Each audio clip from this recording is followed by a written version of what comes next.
Hi, I'm Governor Spencer Cox. Hunger affects millions of Americans, and Utahns are not exempt. Many of us may not realize the disparities that exist in our own communities. People face hunger in every county and congressional district in Utah. They could be our neighbors, kids in our children's classes, and the list goes on.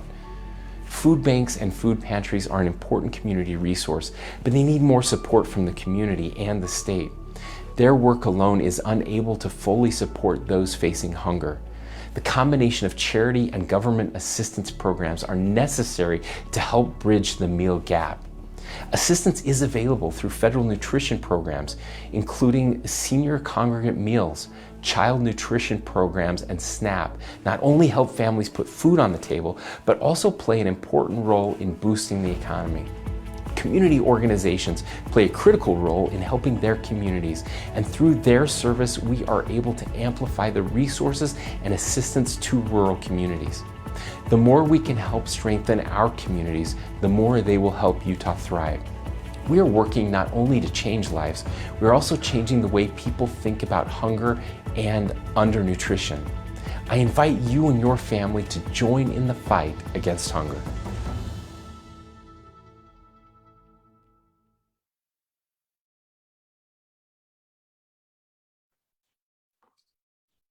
We'd like to thank Governor Cox for his stirring words, and it's very refreshing to hear an elected official talk about the depth and breadth of food insecurity as a challenge here in Utah. Thank you, Neil. I appreciate you taking over. It seems like we're having technical difficulties left and right. Hey, but if we learned anything from the last 2 years is things happen. So once again, I'd like to reiterate what Neil already said. Thank you to Governor Cox for that wonderful intro. And I'd like to welcome everybody to Utahns Against Hunger's latest online forum discussing food insecurity in Utah. My name is Miguel Chamorro Leon. I am the Research and Communications Coordinator here at Utahns Against Hunger and your co-host along with Neil Rickard tonight. Today's discussion is the second of 4 online forums we are putting on this year addressing hunger, with the hopes we can bring some awareness to the many faces of food insecurity across Utah. The issue today will be food insecurity in rural Utah. And joining us today is a couple of wonderful panelists with years of experience in the topic. And I'm going to hand it back over to Neil, and we can start introductions. So my name is Neil Rickard. I'm the Child Nutrition Advocate for Utahns Against Hunger. And with me, I have Peggy Green and Reagan Witzelusi. Please make sure I don't think I've actually showed your last name before, but I hope I got it correct. And we may have some more panelists joining us as the event goes on, as we get our technical difficulties resolved. But for now, I'll let our panelists introduce themselves. Why don't we start with Reagan? Thank you, Neil. So my name is Reagan Witzelusi. You weren't too far off. And it's okay. A lot of people say it in the same way that you did, so you're not off too much. I work in San Juan County, Utah. So that's the Four Corners portion of the state of Utah. I work with the Utah State University Extension Office as the agriculture extension agent for the entire county. So that's a little bit about myself. I'm originally from Gallup, New Mexico. I am from Navajo descent as well, and got a good education out of Utah State University, and that's a good reason why I'm placed in this position today.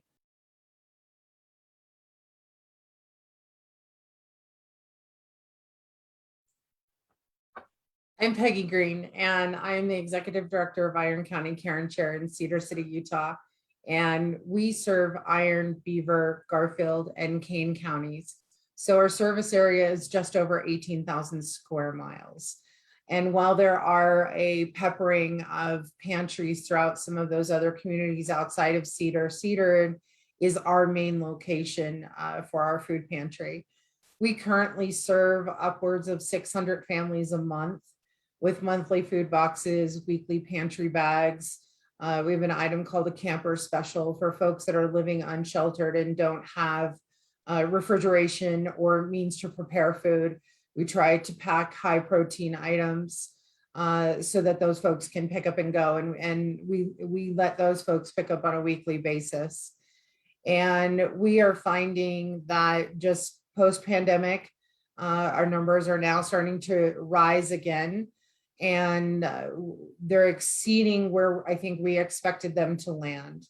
One of the things, aside from seeing many more young families falling into crisis and needing to rely on our food pantry, is our seniors. We are seeing an absolute increase in the age of our pantry clients, and it's concerning for us. We're worried that there are other gaps in aging programs, and the rising price of food, that seniors are coming to us on a regular basis saying, hey, I went to go shopping, filled my cart with my normal stuff, and I can't afford it. And so we're concerned to be able to meet those needs. So we're grateful for things like the CSFP program through Utah Food Bank. But we're in a community of about 20% poverty. So that's just about 9,000 people. And we want to make sure that we serve them all. So I appreciate this forum. Thank you very much. Well, thank you for coming. I think just diving right into it, and either one of you want to chime in, but please feel free. What do you guys think the biggest barriers to people accessing food in your community are? I mean, it's a big question, obviously, but I think there's probably some common threads there. Yeah, so Peggy, I'll go ahead and go first on this question, if that's okay with you. So San Juan County, we are about half of the county is resides within Native American reservation private lands. And so with that, if I kind of give a scope of San Juan County, we're the largest county in Utah. I don't know if I said that. We're also, I think we're the second poorest county in the state. And so as we start to look at the dynamics of our county, it's kind of shaped in where the northern portion of the county has a lot more of the economic opportunities as far as jobs and food availability or location, like grocery stores and things like that. And then also the southern part is very much opposite on their perspective. There's absolutely no grocery stores. It's about half of the county in itself. And so sometimes just in my position, we're housed in the county seat, which is Monticello, Utah. I'm sure a lot of people pass through that as they're going from Moab into Colorado. So Moab is our county seat, which is on the northern portion of the county. And so oftentimes it'll take me an hour to drive into Bluff, Utah, which is bordering where the San Juan River flows. And that's the divide where we have the Native American communities on the south. So when we talk about access of food in our community, it takes people in Bluff, just on the northern portion of the county, 30 minutes to get into Blanding, which has the nearest grocery store. And then those on the reservation, oftentimes if they live on the other side of the river, it can take them 30 minutes just to get across, come around on the roads that are available to them to come across the river into Bluff, and then another 30 minutes to get into Blanding to get fresh produce. So oftentimes, depending on where a Native American individual is located in the county, they may actually travel into another state to go shopping. So that could include Farmington, New Mexico, that could include Cortez, Colorado. It could include Page, Arizona, or Kayenta, Arizona. So these are the closest proximities of a little bit more of a developed and urbanized area where you can get a little bit greater access to resources, clothing, food, things like that. Just to put it in a little bit more perspective, I mean, that's kind of the least extreme circumstances that we have. If we were to go to the Navajo Mountain community, the Navajo Mountain community is located right next to Lake Powell area. So I'm sure I'm just kind of giving geography as to what people are probably familiar with. And so there's only one road that goes into that community, and it's the same road leaving that community. And that road, to get to that road, you have to travel into Arizona. So you have to go through Monument Valley, go down into Kayenta, Arizona, do a whole loop like you're going to travel up into Page, Arizona. But before you continue on to Page, there's a road that takes off into Navajo Mountain. And for me, in my job, if I'm leaving my office in Monticello to go and help the people in Navajo Mountain or to do any kind of extension programming out there, it'll take me about a 4-hour drive one way to get there.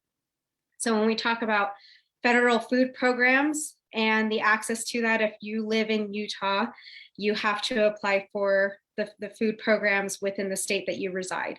So if you're living all the way in Navajo Mountain and your closest grocery store is in Kayenta, Arizona, which is a halfway in between where they live in that part of Utah, and then having to get all the way to Blanding just to use those program, the program funds that are allotted to you. I mean, you're spending half your day traveling just to go and get food, especially if you're a low income family. So economically, in some cases, it doesn't make sense. So sometimes there's often instances where they may have a postal box that's in Arizona, so they can qualify for Arizona food stamps and things like that. So that's kind of the broad perspective of where we're at in our community and how far people have to go to get access to food sources. Peggy, I think you were ready with your own answer. Do you want to add to that, or? Certainly very similar, but I think definitely transportation related when we talk about access, not as extreme as what Reagan has just shared. And I can't imagine, those insurmountable barriers. Our community is small. So Cedar's, 8 to 10 miles long. We have no public transportation with the exception of a circular system that passes through town that doesn't have frequent or well-placed stops that help anyone that has any sort of need for support. So our community has been forced then to be reliant on taxis, which are $14 each way. So it's cost prohibitive to try to work around what the transportation issues are. So I think transportation is a huge barrier in our community. One of the things that we are just now working really hard to overcome, if we're talking about barriers, is we are starting to have a much more diverse community. And we had the absence of anyone on our team for quite some time that spoke Spanish. And once we were able to add that person to our team, and we were able to really actively begin to participate in that community and build trust. But that's not easy for a private nonprofit that relies on its own fundraising to be able to have all of the right resources to help a diverse community. So where sometimes we think our community is not diverse, we were missing the mark. And so those are barriers that we have to consider. So again, very similar in the transportation, but I think not as dire. So we're hearing a lot about transportation as an issue, that the difficulty for people in one community trying to access resources in another. So given that we just talked all about that, like what can communities do to increase resources for members of their own community? Like what options do you think people can resort to? Sorry, I'm not directing these. Okay, so I'll, something that I'm doing in my role here in the Extension office is trying to create a model for local sustainability. And a lot of that is access to food security. And so oftentimes even in myself, in my young education, I didn't know anything about agriculture really growing up, even in New Mexico, Gallup, very urbanized area, very convenient.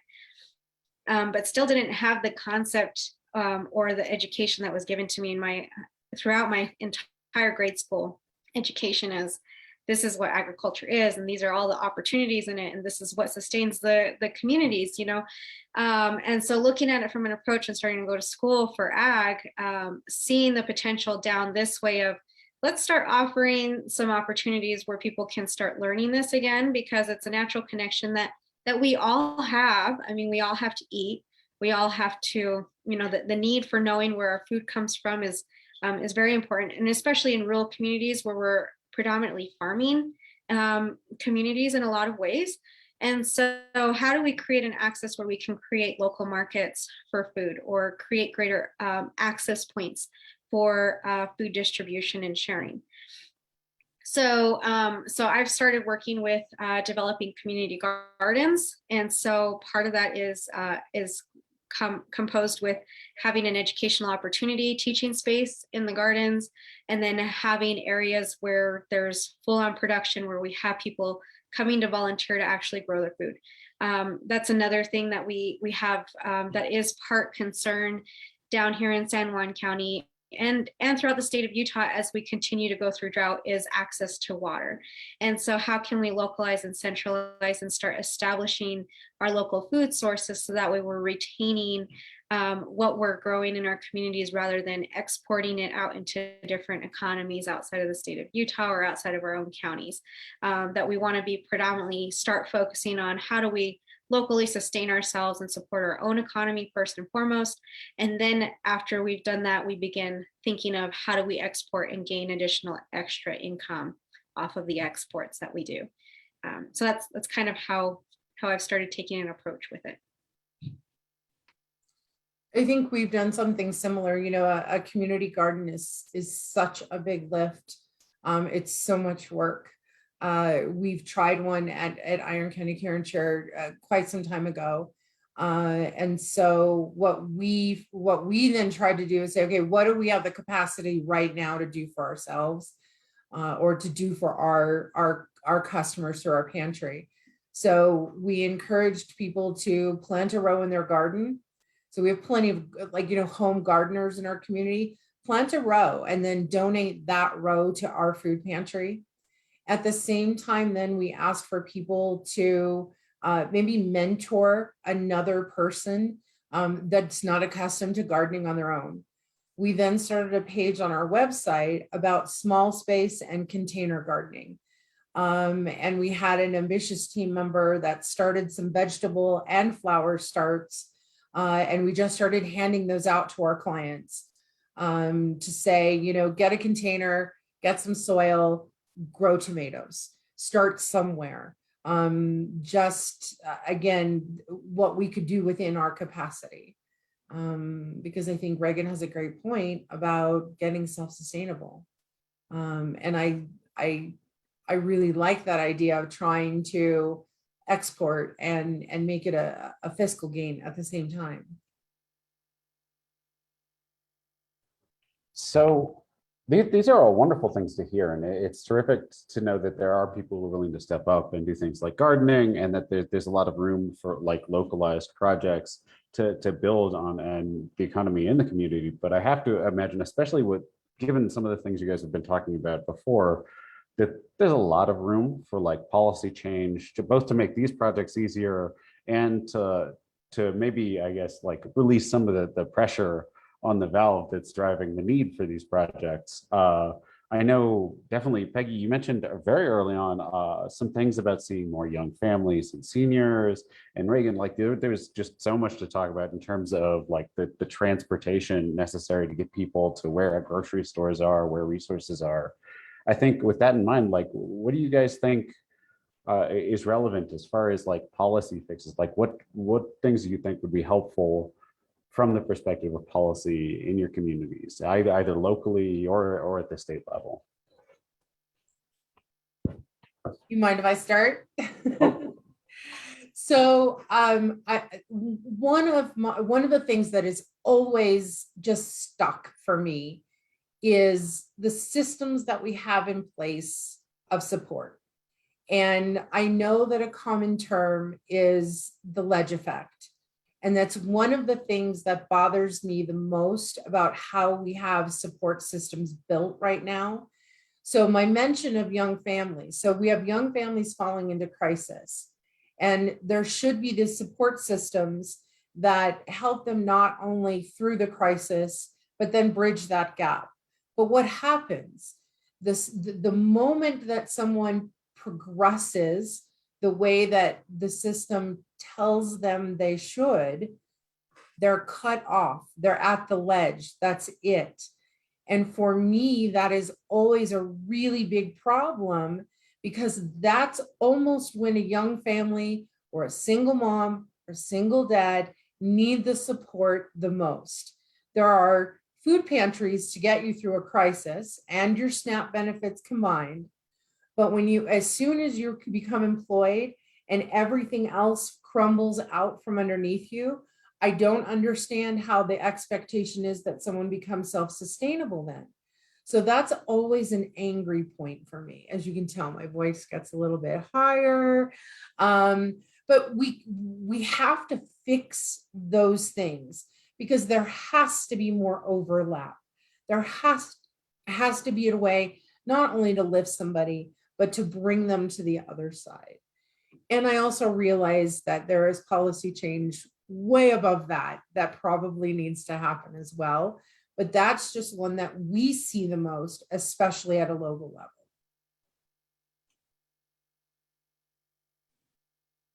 I think Peggy has a really great point. On top of that, I think for our community specifically, and just I think it's across the nation as a whole, the food markets are relied upon the big farm operations. And so I know a lot of the work that we do in Extension across the state of Utah is to do as much programming and research to help support the small urban farmers throughout the state of Utah, so we can bring that evidence and say, look, this is more beneficial. People in the community are seeking locally grown foods, over what's being brought in from California or all these other markets. And they're starting to try and source at a local basis. And a lot of that, I think, has been increasingly sparked because of when COVID happened. A lot of the store shelves were empty. Nobody knew when the next shipment was going to come in. Everybody has started to be very dependent on the supply chain rather than focusing on what's locally here. I mean, back in the 80s, we could look at our parents, grandparents, and more likely than not, every yard had fruit trees. They had a garden every season, and they were processing the food in their home. They had root cellars where they would store their food. So it used to be a very common and active practice. And the grocery store was only just to get the things that weren't available to you. So you could make, elaborate dishes in your home that may not be of heritage descent, So we start looking at how the market is being based. And then also a lot of what we see is the consumer drives the price. So if the consumption is being relied upon those that have more capital in their pockets on an annual basis than those that are driven to have to rely on food-based programs, then we're kind of getting an imbalance in the system, and we're serving the higher population rather than thinking of how do we also service the lower population and meet the needs there as well. So that's kind of what we see, and almost often than not, the small farmers or the small food programs that are in existence, they're often having a lot more support from the local community, and they're basically creating their own market to be able to sustain themselves because there's no support for it through large legislative funding, basically.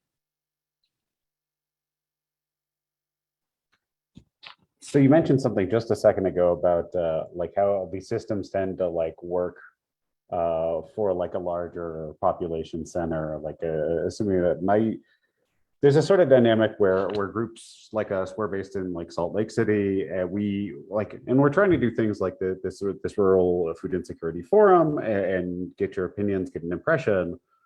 But it's one thing for us to ask questions that we've already thought of about your experiences, and another for you guys to really have a sense of like how you think we should respond and communicate your issues. I'm wondering how you guys think Utahns Against Hunger and policymakers and elected officials, how we can better educate or communicate some of the challenges that people in your communities are facing, whether it's at the individual level, like I think like a lot of people would be surprised by the transit issues and just like the degree of poverty in some communities, but also just some of these systemic programs, like some of the like to grapple with the projects that you guys are working on? How do you think we can better educate and communicate around those issues?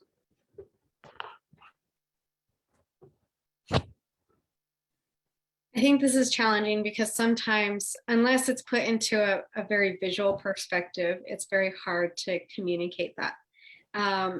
So oftentimes I always say, you know, and I think even with what goes on in the Native American communities, even more so, because it's very common for a lot of people in urban areas to just assume that you already have access to running water, you already have access to electricity, you already have access to the food store down the road, you know, and maybe you only have to drive 15 minutes to go and get your bread.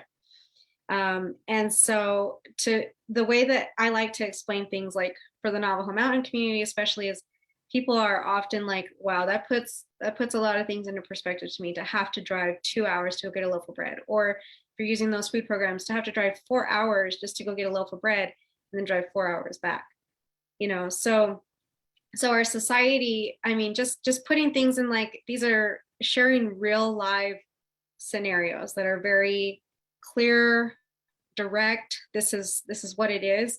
And then I think if you relate things to time, you know, I mean, a lot of people in urban areas, I know when we live in Logan, when I was going to school, it was, oh my gosh, it takes so much time just to drive down to Main Street, get to the store, get what you need. Like, it would take us an hour just to travel from one store to the other and go shopping and do all of that. And by then the time you get back, you're so exhausted because there's just so much congestion and chaos. And down here, we have nothing but time to try and figure out how we're going to get there, just to go into a store and then go home. In some cases, whether an individual may not have access to a job or things like that. So there's a lot of different circumstances, and that's just how the economy's developed. It's just maybe showcasing how undeveloped economies are, where those access points are, the time it takes to travel, because sometimes even miles don't put that into perspective, but more of time. I think people are always thinking of time and how they use their time. And so using cases like that might be something to look into. It's so easy to default to, and this is not what I mean to follow up Reagan's comment. We have to continue to tell the story of real people in these real communities and the reality of it. One of the things that our community comes up against is, and I say this with all the love in the world, we have an adorable downtown, a very quaint Main Street, Tony Award-winning Shakespeare. Everything is invisible aside from that. And it's frustrating when you know what's really happening in a community and not getting the recognition for people who really need real help and real change. No one that's going to pass through Cedar this summer because they have Shakespeare tickets in their pocket. And who doesn't want to come here? It's beautiful. I get it. But they won't see homelessness. It's becoming a little more prevalent. They won't see hunger. They won't see poverty, because in a lot of rural communities, there is a beautiful facade in some of our great small, even aging, but beautiful communities. So if we don't continue to tell the story of real people and what it really means to live in a community that is in 27th or 26th place from the bottom of the list of 29 counties in Utah, and what that reality is, the time, what it takes away from a family structure to have to come up against hunger and poverty and lack of access.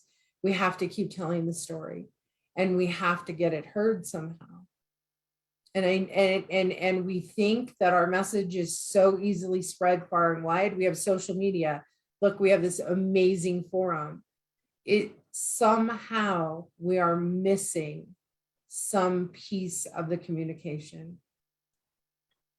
I think I'd like to drill down on this a little bit. And if you want to respond to Reagan, by all means, but like you mentioned homelessness in particular there and the facade. And I think a lot of people, whether consciously or not, will just sort of presume that homelessness and housing issues are a fundamentally urban issue. But we know that's just like food insecurity. We know that's not the case. And I'm wondering whether you see that to an increasing degree, like influencing, I guess, like the needs of communities. You mentioned like the camper bags and things like that. Is that a growing issue, or is it something that's been always around and there's people just don't recognize? It's not visible in our community. As I mentioned, it's becoming more so because there's such an increase in homelessness.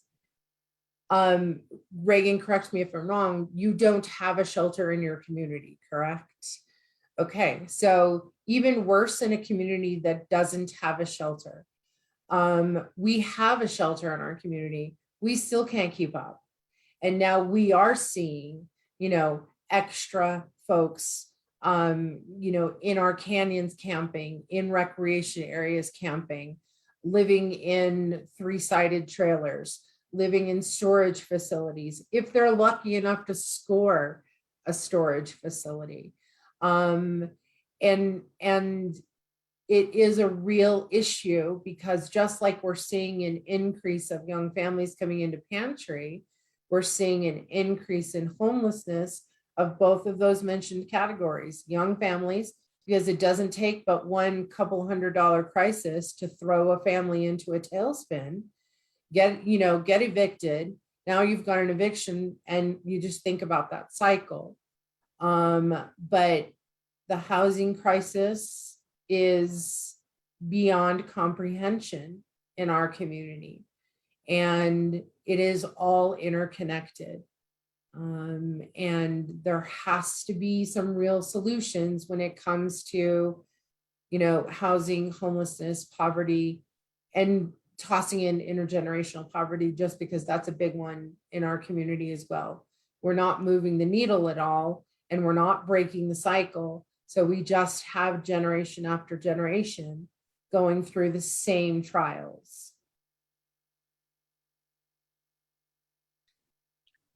So down here, so a lot of what Peggy mentioned, in the northern part of the county, we have a lot of those like overcrowding for people trying to get jobs and then trying to find housing for convenience of having access to that job. And so there's lots of homes that may be owned, some may be rented. But as we see other markets like Airbnbs come in, which I love Airbnbs, but in these small rural communities, if you have a home owned by somebody that's only being offered for Airbnb and not necessarily to be lived in as permanent home or being rented out, it's just shrinking and shrinking and shrinking the community to the capacity that the local people can actually live in that community. So we see that quite a bit. A lot of if a home's being sold with renters in it, that's the next thing is the renters are scrambling, trying to figure out where they're going to live next, because really there's no other places to rent. There's no other places to move into. The housing market's very unaffordable for the incomes that are down here. And so you're very much in a lockdown of whether you just turn in you stop working, maybe you're from the reservation community, you go live in, you become homeless and you do go and reside back in your old family home. And oftentimes this is very much so the case on the reservation is one home site. And I say that as a home site because Native Americans don't own their land. So their land is leased. And therefore, they're not allowed to get a loan to build a house. They have to come up with the money to build and construct their own homes. And so the homes that are there oftentimes were built generations back, or somebody in their family built it. And you can have 3 to 5 generations living in one home structure because of this revolving circumstances that happen, specifically down in our community. And so that's a lot of that. I think the housing market plays into it. It's just, it turns into a big mess. So homelessness is very real down here, though we don't see people pitching tents and clustering in communities like we can see in urban communities. It's very much real. And then also displacement of families, single mother single women and their children. And so when we don't have a shelter, they're trying to knock on a door of a relative to see, can we move in for the night, because our circumstances are unpredictable, or, you know, unsafe for the children, for ourselves, whatever that is. And it's just kind of a continuing vicious cycle. So you mentioned like the difficulties with mothers and children in particular, and I'm the child nutrition advocate here at Utahns Against Hunger. So I'm interested in particular in like the experiences of families and the struggles around that. Do you feel like the infrastructure around, let's say, meals at schools is adequately supportive for kids? Like, or do you feel like there is that much extra pressure? I know there must have been over the last couple of years where kids didn't even have that as an option for like somewhere to be, something to occupy during the day. I saw you shaking your head, Becky. I know you got something to say. I'm of the opinion that you feed the kids no matter what. You know, for me, that's just kind of a given. I'm not quite sure why that's ever a struggle to understand. And it seems to be quite the hump to get over somehow. You know, we have an intergenerational poverty radio show. We just recorded this morning, and we had on Rita Osborne, who works for the Rural Center of Health through Southern Utah University. And we talked about the summer lunch program. And, you know, I thought the whole time we talked about how grateful I am that during the summer, a kid can get a sack lunch. But then I think when you look at the reality of it, and it started multiplying in my head, you know what I mean? And I was so distracted by the reality of what that really means, and how that is really not enough. Like, why aren't we, you know, farm to schooling? And like Reagan mentioned, we live in these rich agricultural communities. We're missing something there by not making those connections. But watching families and mothers and babies, and dare we talk about a formula shortage on top of it, watching them navigate a budget when rent is $1,500, $1,600, $1,700 for a single room, and, you know, a mom is making $12 an hour if she's lucky. How does that compute in anybody's mind? It's not sustainable. It's not sustainable. And if you have communities that have historic low wages, and there is no emphasis on supporting making those changes, I don't know how we expect people to live. It's really clear to me, but I'm not quite sure. No, let's start. There's definitely a lot of complexity in our society and how it operates. I've seen things on the business end where, like, if you're a small business owner, it's very hard to keep a business open in a small community, but you're the only one offering that potential of that service, you know? So as we look at like all of the food shortage that takes into play, it's just, it is, like you said, Peggy, there's a miss in our rural communities where there should be a way where we can sustain each other. And just from knowing, like, a farmer's perspective, again, all of the funding and supports predominantly the large big ag producers. And so, like, in our county, and I see the farmers predominantly, like, we have dryland wheat farmers in this community, and they're one of our largest agriculture commodities that are being produced. And that goes over to Cortez Flour Milling, which actually, they produce what we call bluebird flour, and it's actually very highly used in Native American communities. It's the only flour we use for our fry bread. And so I see, they're working as a co-op to still feed the local community in a sense. So I start to see like the big farmers, but is there a way that we can start to support the small farmers and encourage other type of agriculture production to help sustain these communities? That we could do the farm to school, we can be able to sustain the food bank and food pantry.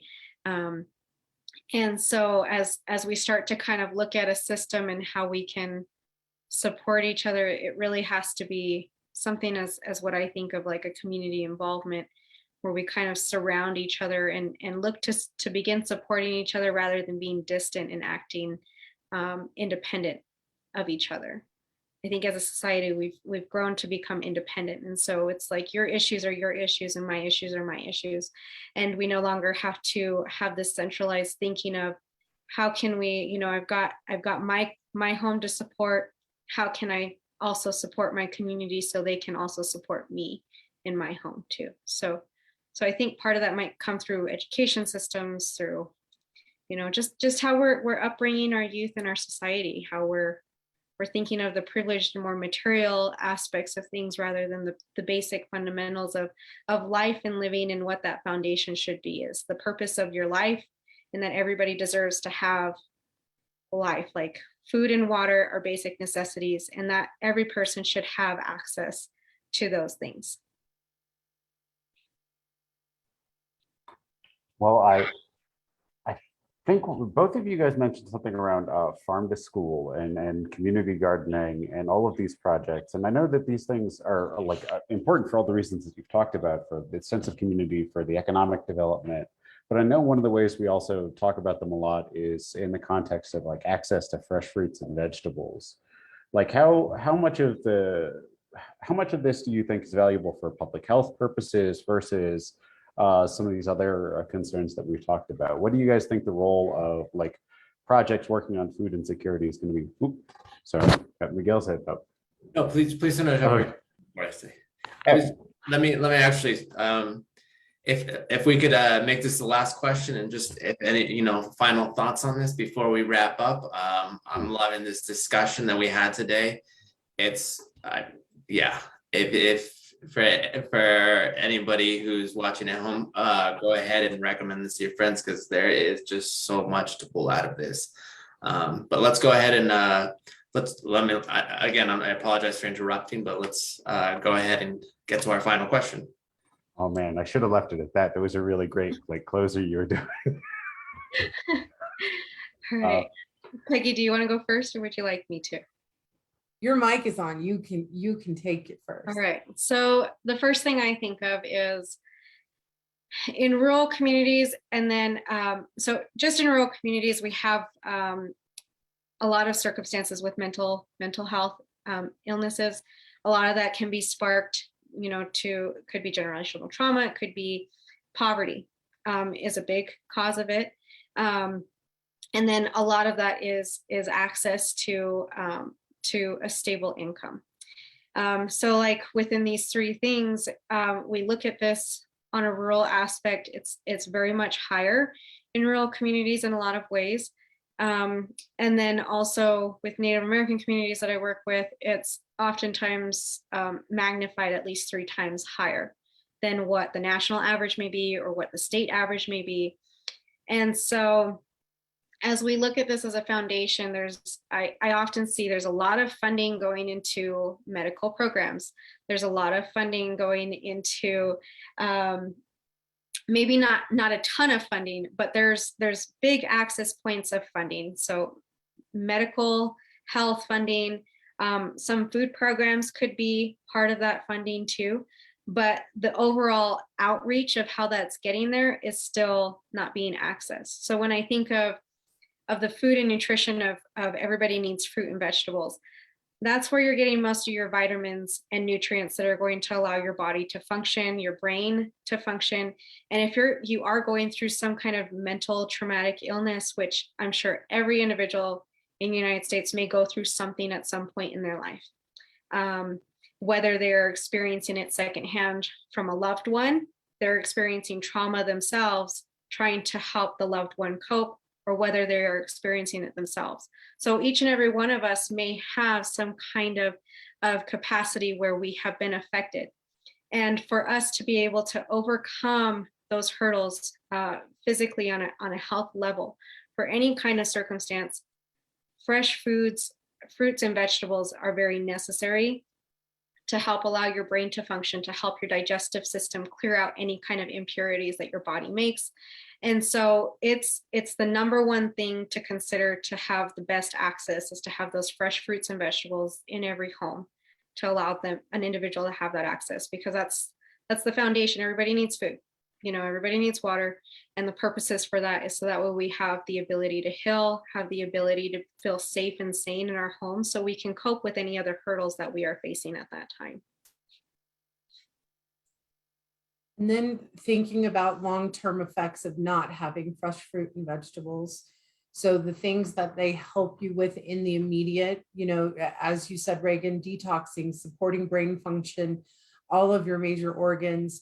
But then when you think about, you have a community that is already behind and has lack of resources, and then you are going to have an aging population with broken bodies because of the lack of those basic nutrients. You can toss in obesity, childhood obesity, but going your entire life without access to proper nutrition is so detrimental. And we're doing that almost, it feels purposefully in some cases, to communities that can't withstand, that have gaps in services. It should be way easier for me to get a head of a lettuce to a family than a box of mac and cheese. My apologies to Kraft. And there's a place and time for mac and cheese, but we're backwards. Something's backwards. We're imbalanced. And my mention of it feeling purposeful in some cases is, I really mean that. I really mean that.